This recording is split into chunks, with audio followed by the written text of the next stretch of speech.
mismo sa kanilang pinag-usapan na kailangan rin lang makahuli ng vlogger dahil may baboya daw. At nagbabala din yung commander nila na huwag kumpiyansa kung ako yung masagupa. Mas mabuti daw na maunahan daw ako. Hindi kaya kung sila yung maunahan ko, talagang delikado yung kalagayan nila.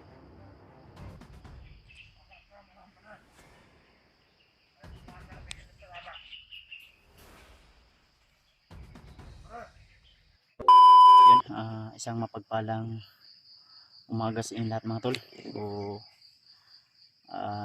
araw.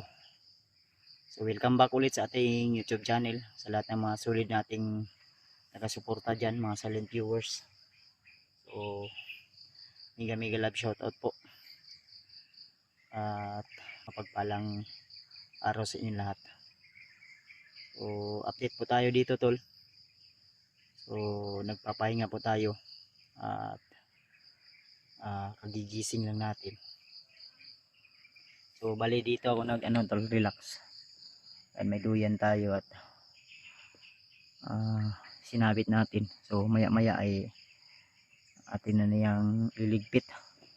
Sa ganun ay patuloy tayo sa paglalakbay. So masamang balita, dagdag problema na naman sa taon na ito dahil nabalitaan ko tol sa mga supporters, nag-chat sa akin na yung anak daw ni Dave at ni Jenry ay nabihag o kinuha, nilusob ni Brad Arnel o Commander Arnel yung bahay nila Jenry at Dave, at saka kasama pa si Carlos doon. So yun, wala tayong magagawa kundi ipagdasal natin na sana nasa ligtas sila na kalagayan ngayon. Kung saan man sila dinala ni Brad Arnel ay sana ay nasa mabuting kalagayan sila at pinapakain sila ng maayos, dahil kawawa din yung mga bata, lalo na wala silang kalaban-laban sa kamay ng mga bandidong grupo. So namimihasan na talaga sila. So another problema na naman. At hindi ko rin masisisi sila Dave at Jenry dahil may mga pangyayari talaga na ganyan. Pero sinabihan ko naman po sila na dapat alerto at mag-ingat kayo. Safety nyo talaga yung mga anak nyo, asawa nyo o pamilya nyo. Pero may panahon talaga o pagkakataon na hindi talaga natin maiwasan na mangyayari yan. Kaya ako ay nalulungkot sa nangyari, pero laban lang, tuloy lang hanggat tayo ay nabubuhay dito sa mundong ito. Ay may problema talaga at may mga pagsubok na dumating, ang lalo na yung mga demonyo o diablo ay talagang hindi talaga sila nawawala. Kaya kailangan natin magbawas ng mga alagad, ang lalo na ni Commander Bagnot, dahil siya po yung punot dulo nito at mortal natin talaga na kalaban. So patuloy na lumalaganap yung kanyang kasamaan dito sa mundo, at pati yung mga taong walang kamalay-malay, inosinteng mga bata ay nadadamay sa kanyang kasamaan. Kaya kailangan talaga natin mag-ingat, lalong-lalo na yung ibang hunter, no? So ngayon problema na naman, kaya pagpuri natin tol, dahil anytime pwede yun mangyari din sa aking pamilya, kaya sinisipti ko talaga yung asawa at anak ko.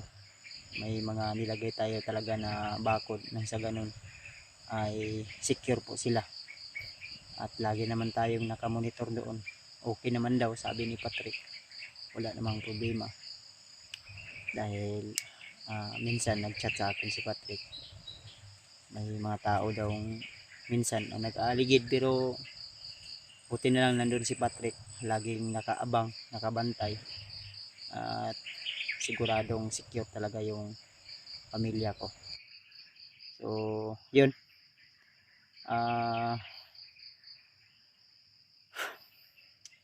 naguguluhan ako sa mga kaganapan tol.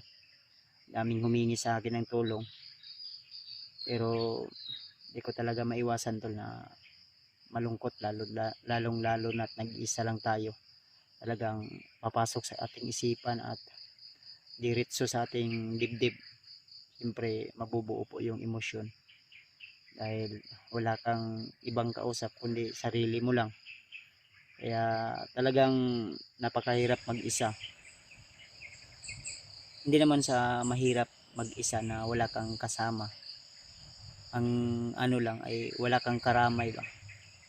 Pero buti na lang naisip ko na alam ko na nandyan naman po kayo, laging nakasuporta at laging nag-aabang sa aking mga video na kaya kong ihayag o sabihin sa inyo yung kalungkutan na naramdaman ko abang ako ay nandito sa bundok. Kaya salamat po sa inyong suporta mga tol, sa inyong walang sawang pagmamahal sa akin, sa inyong pagsuporta. So ramdam ko po pa rin yun kahit medyo critical o masama yung kalagayan ng aking mga kasamahan. Yung iba ay humingi ng tulong sa atin, pero nandyan pa rin po kayo, patuloy na nakasuporta. So ayan, medyo anong oras na kaya ngayon, hanap pa tayo ng magandang timing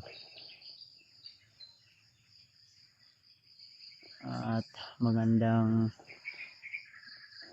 pwede natin talagang mapaglutuan para makapag tayo, makapag kape, kahit kape lang ay pwede na, at makaluto din tayo ng konting pagkain dahil may bigas tayo pero konti lang. Ang problema yung kaldero wala sa akin, nandun ka Julius.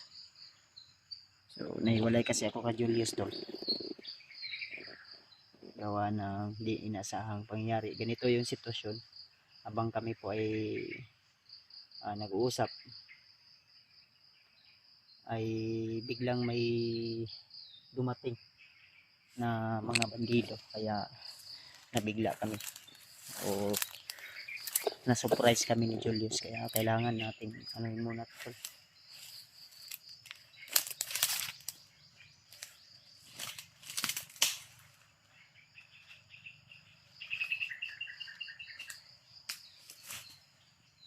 Shoutout pala. Shoutout kay Tita Hilma, kay Tita Rosie, kay syempre sa ninang ko dyan, ninang Josephine Kelly, sa asawa ko, ayan, shoutout din.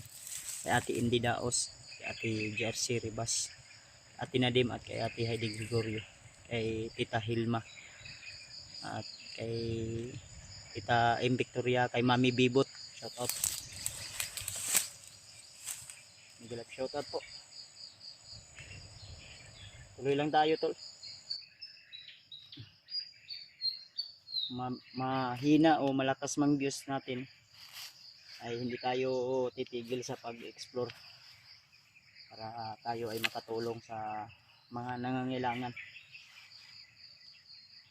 Dahil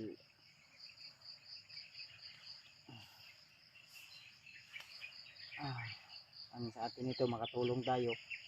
Yung malaki ang views ay ano na yun, blessing na rin yun, para mabili ko rin yung mga pangangailangan ko sa pang araw-araw.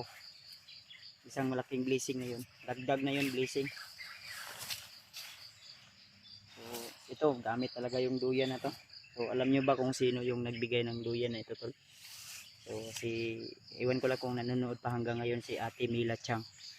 So shoutout sa Ate Mila Chang. Ito po, galing po to sa kanya.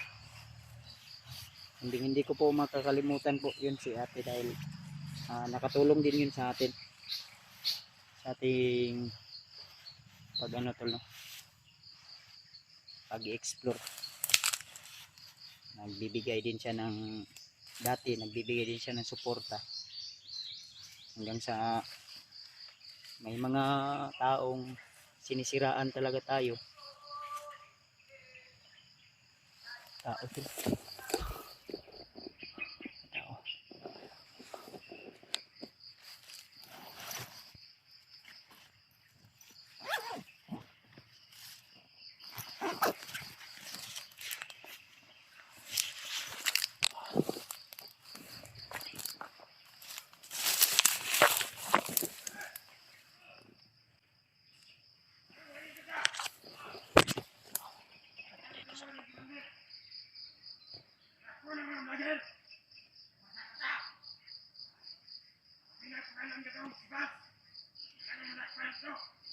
Dami.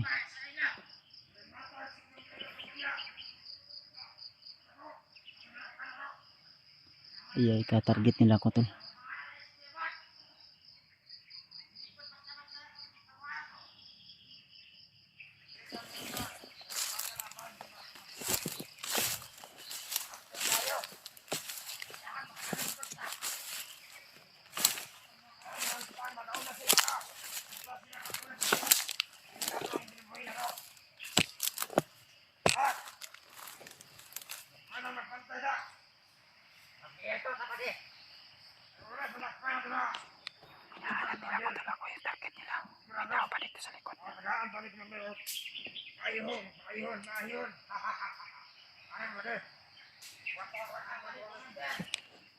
Tara sila tol.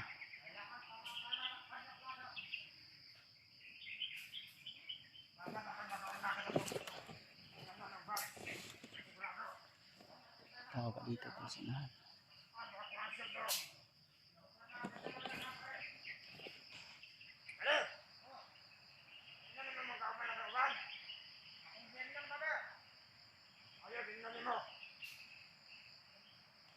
Dami. Target nila ako na mahuli tol, dahil malaki daw yung pabuya ko. Pag ako yung nahuli nila, pero nagsabi sila tol na hindi daw sila kumpiyansa, dahil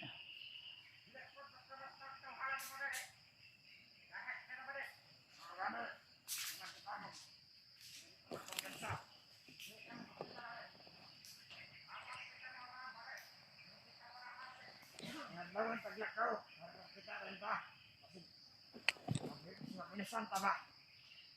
Naroon na sa mga samba. Nagdagan ako sa huwag ng pagkakalap. Ang ito din pa kami na makarelax pa. Dito makarelax. Dito to. may marami to sila tol.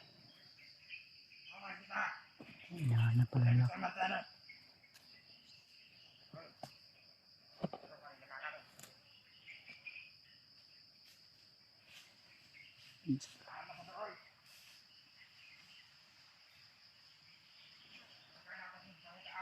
Alerto sila tol. Talagang target nila yung mga vlogger. Target nila yung mga vlogger tol, dahil may pabuya daw sila pag nahuli nila yung vlogger. Ito yung mga tauhan ni Commander Bagnot na mga walang awa talaga.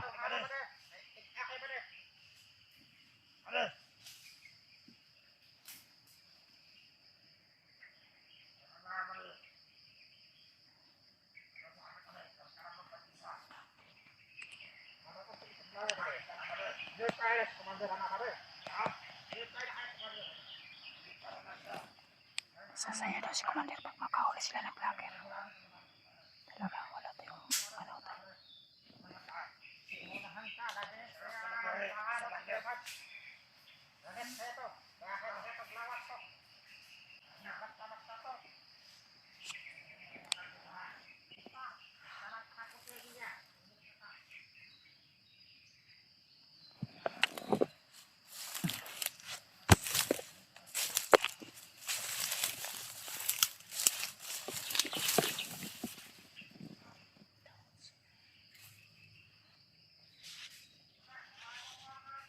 Pupunta sila doon banda. Nagpapatrolya sila. At narinig ko mismo sa kanilang pinag-usapan na kailangan rin lang makahuli ng vlogger dahil may paboya daw. At nagbabala din yung commander nila na huwag kumpiyansa kung ako yung masagupa. Mas mabuti daw na maunahan daw ako. Hindi kaya kung sila yung maunahan ko, talagang delikado yung kalagayan nila. Nag-alala ako tol dahil yung iba kong kasamahan baka sila yung mahuli ba. Kaalirto sila lahat at ang area na ito ay napakaraming bandido. Meron pa dito sa unahan. Kaya talagang mag-iingat tayo sa ating bawat ako.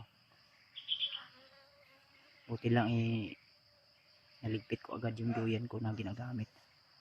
Ang problema lang yung jacket na ginagamit ko na itim ay kailangan ko pang balikan. Ayan.